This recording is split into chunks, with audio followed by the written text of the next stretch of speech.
আসসালামু আলাইকুম। তাহেরা জামান চ্যানেলে আপনাদের আরো একবার স্বাগত জানাই। কাছে এবং দূরে, দেশ এবং দেশের বাইরে যে যেখান থেকে আমার ভিডিওটি দেখছেন, আশা করছি আল্লাহর রহমতে সবাই ভালো আছেন। আমরাও আলহামদুলিল্লাহ ভালো আছি।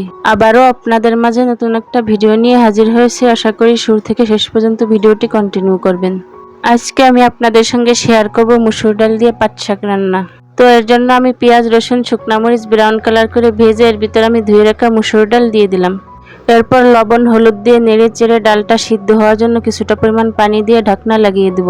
পাট শাকগুলো আগে থেকে আমি ধুয়ে পানি ঝরিয়ে কুচি করে নিয়েছি।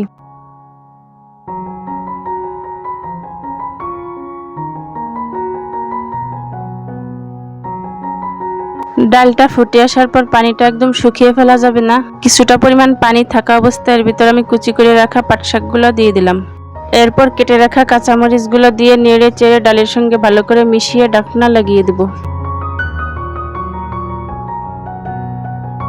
এই তো আমার পাট শাকগুলো সিদ্ধ হয়ে গেছে, পানিটাও শুকিয়ে এসেছে। এখন ভালো করে ভেজে নামিয়ে নিব। আজকের ভিডিওটা আমি সকাল থেকে শুরু করেছি। তো সকালের নাস্তার জন্য এখানে আমি পাট শাক ভাজি করে নিচ্ছি, অন্যদিকে আমি রাইস কুকারে পেঁপে ভর্তা দিয়ে ভাত বসিয়ে দিয়েছি।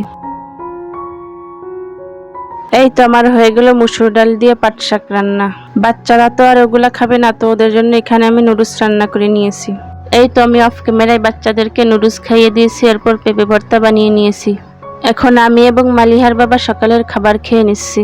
সকাল সকাল এরকম ভর্তা ভাত খেতে আমার কাছে তো খুবই ভালো লাগে। আপনাদের কার কার কাছে ভালো লাগে কমেন্ট করে জানাবেন। এই তো সকালের খাবার খেয়ে এখন আমি বাচ্চাদের কাঁথা কাপড়গুলো ধুয়ে নিচ্ছি। এরই মাঝে কিন্তু আমি অনেকগুলো কাজ করে নিয়েছি, সেগুলো আর ব্যস্ততার কারণে ভিডিও করা হয়নি। ঘর গোছানো, ঘর ঝাড়ু দেওয়া, মোছা, এসব কাজ তো আমাদের মেয়েদের রেগুলারই করতে হয়, তাই না? আমার আজকের ভিডিওটি যদি আপনাদের কাছে ভালো লেগে থাকে তাহলে প্লিজ আমার ভিডিওটিতে একটা লাইক দিতে ভুলবেন না। আর যদি আপনি আমার চ্যানেলের নতুন দর্শক হয়ে থাকেন, চাইলে চ্যানেলটি সাবস্ক্রাইব করতে পারেন। আপনি যদি ফেসবুক থেকে আমার ভিডিওটা দেখে থাকেন, চাইলে পেজটা ফলো দিতে পারেন। আর যদি কাজটা অলরেডি করে থেকে থাকেন, আপনাকে অসংখ্য ধন্যবাদ।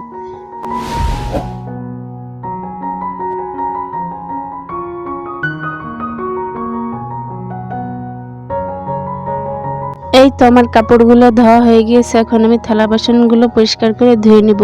তো প্রথমে আমি ময়লাগুলো পানি দিয়ে পরিষ্কার করে ধুয়ে নিব। এরপর আমি লিকুইড ভিম দিয়ে ভালো করে মেজে পানি দিয়ে পরিষ্কার করে ধুয়ে নিব। এই তো এভাবেই আমার সকালটা কেটে যায়।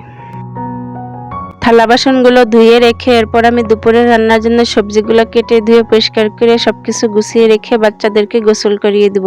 এরপর আমি দুপুরে রান্না করে নিব। তো এগুলো আর ভিডিও করা হয়নি, তাহলে ভিডিওটা অনেক বড় হয়ে যাবে। এই তো এভাবেই আমার দিনগুলো কেটে যায়। থালা বাসনগুলো ধোয়ার পর এরপর আমি এখানে কাপড়গুলো শুকাতে দিয়েছি। আপনাদের সবার শুভ দিন কামনায় আজকের ভিডিওটি এখানেই শেষ করছি। আল্লাহ হাফেজ, আসসালামু আলাইকুম।